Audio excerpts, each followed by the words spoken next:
"There is more than one kind of seizure, and they don't all look like the ones on TV," is a quote by Sofia Gonzalez. We have all seen seizures on television, but anyone here who has witnessed or had a seizure themselves knows that it is a lot scarier in person. Understanding the triggers and ways to help yourself or someone during, before, and after a seizure can and have literally saved lives. I have epilepsy, and I am grateful to those that have been knowledgeable enough to assist me and keep me safe during and after my seizures. Having a knowledge of seizures will also assist you in almost any situation that involves first aid. Today, I will explain to you what seizures are, how common they occur, and what to do if you are stuck in a similar situation. According to Medical News Today, a seizure is a disruption of electrical activity in the brain, which temporarily disturbs the messaging systems between brain cells. In simpler terms, a seizure is when the brain's neurons, or the parts of the brain that send electrical signals that cause normal actions like walking and talking, are disrupted and fire random signals throughout your body. In layman's terms, something abnormal happens between the circuitry of your brain and it literally electrocutes itself, which causes a seizure. Let's go through the factors that can result in someone having a seizure. One of the most common types of seizures are due to a previous diagnosis of epilepsy. Epilepsy is a disease defined by a regular or constant cycle of seizures with triggers that are unique to each person and their diagnosis. Epilepsy can also be genetically inherited from a parent or can be passed down through families with a genetic disposition for epilepsy, although the different types of epilepsy and symptoms can differ between family members. Another type of epilepsy is triggered by severe head or bodily trauma. This is the type that I have. I developed epilepsy after a severe car accident from when I was 16, either from an undiagnosed concussion or brain damage. I did have a few seizures after the accident, but they were chalked up to stress or post-trauma. It was not until I was discharged from the military due to having 11 seizures in 9 weeks that I was officially diagnosed with epilepsy.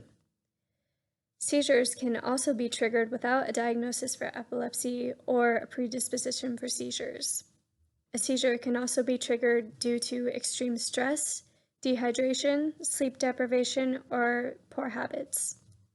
I did my basic training for the Air Force in San Antonio, Texas in the summer, and the extreme heat caused quite a few members of my flight to pass out or have seizures because of the stress, but did not have any more seizures or problems after they adjusted. Any number of factors can trigger a seizure, so knowing your bodily limits, your family's medical history, and leading a relatively healthy lifestyle can greatly limit your chances of having a seizure. Now that we've looked at causes for seizures, let's move forward with ways to assist someone having a seizure. According to the CDC, the first aid protocols for seizures vary for every person having one. A very commonly asked question is, do I call 911? And the answer depends on a few factors. If the person in question has never had a seizure before, then yes, call 911 and leave them in the care of medical professionals. If they are epileptic and have a trigger, then the best thing to do is generally make sure that they get home safely and follow up with their neurologist or doctor afterwards. Do call 911 if the person is injured during the seizure, is pregnant, or has any other serious health conditions, or if the seizure lasts more than 5 minutes, and if they stop breathing. The CDC protocol for someone having a grand mal seizure, or the ones that you see on TV, is as follows. Ease the person onto the floor, turn the person gently onto one side. This will help the person breathe. Clear the area around the person of anything hard or sharp to prevent injury. Put something soft and flat, like a folded jacket, under the person's head and remove their eyeglasses if they have them. Loosen ties or anything around the neck that may make it harder to breathe and time the seizure. Call 911 if the seizure lasts for more than 5 minutes. I know this may seem like a lot of steps to remember in the moment, but the key points are to lower the person to the ground, keep them contained in ensuring that they are breathing, and time the seizure. If you can, stay with the person until they wake up and you are able to explain what happened. They will feel comforted knowing that you kept them safe. Another important but not very outspoken aspect of witnessing or having seizures is the toll that it can take on you mentally. If you are experiencing traumatic stress after such a situation, do not be afraid to reach out to friends, family, or professionals about it so that you can deal with it in a healthy way. When I started having seizures, I would not talk about my stress with anyone in my life, and I did not trust them with my feelings. As a result of this, my mental health took a serious toll, and I couldn't take it anymore, so I swallowed my pride and opened up to my loved ones.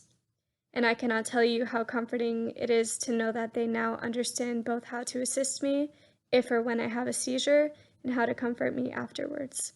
It's a scary ordeal. Don't be afraid to talk about it.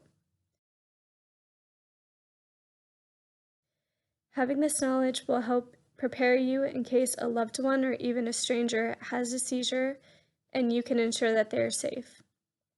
This is also important knowledge for a number of similar occurrences, such as passing out or fainting. Knowing when you or someone you encounter has a seizure will keep you equipped mentally and physically to help keep that person safe, and you can make a difference.